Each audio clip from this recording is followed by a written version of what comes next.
আসসালামু আলাইকুম এভরিওয়ান। এটি হলো গন্ধরাজ চারার গাছ রোপণ করার ভিডিও। এই ভিডিওটা কাল করেছিলাম, তাই আজ আপলোড করব।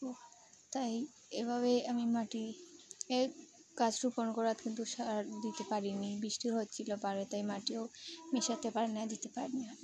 আর এখন ভয়েস ওভার দিচ্ছি, বারে বৃষ্টি হচ্ছে আর হালকা বাতাস দিচ্ছে, অনেক ভালো লাগছে। আর এই গাছটা বের করতে অনেক কষ্ট হয়েছিল, বের হতে চাইছিল না। আমি হয়তো ভেবেছিলাম উপর থেকে টান দিলে হয়তো বের হয়ে আসবে, তাই পড়েই গেল। টান দিতে চাইছিলাম, কিন্তু আম্মু না করেন, হয়তো আস্তে গাছ উঠে আসবে, তাই আমি ব্যাগটাকে একটু চিড়ে নিলাম।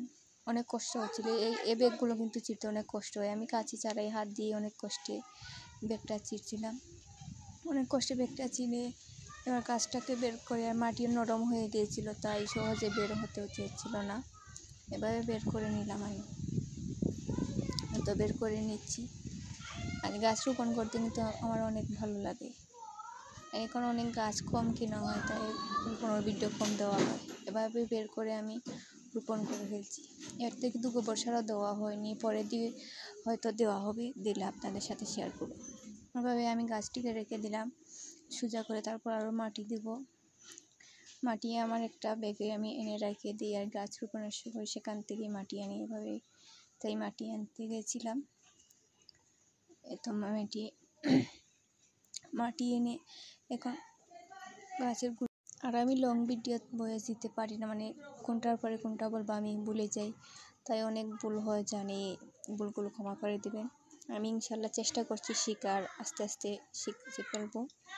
আর এই ভয়েস বাড়িতে আমার অনেক কষ্ট হয়েছিল, অনেক লং ভিডিও। এভাবে আমি মাটি দিয়ে দিলাম গাছে। মাটিগুলো কিন্তু ভালো, আমাদের এখানে এগুলো বলে সার মাটি, তাই আমি দিয়ে দিলাম। দিয়ে গাছটিকে আবার মেঘের মধ্যে রেখে দেবো। এই তো আমার গাছ রোপণ শেষ। গন্ধরাজ ফুলটা যেমন দেখতে সুন্দর, তেমন তার ঘ্রাণটা অনেক সুন্দর, আমার তো খুব ভালো লাগে। আর ফুলটা শুকিয়ে গেলে হলুদ হয়েছে, আরও বেশি ভালো লাগে দেখতে। আমার তো গন্ধরাজ ফুলের ঘ্রাণটা খুবই ভালো লাগে। আপনার কার কার ভালো?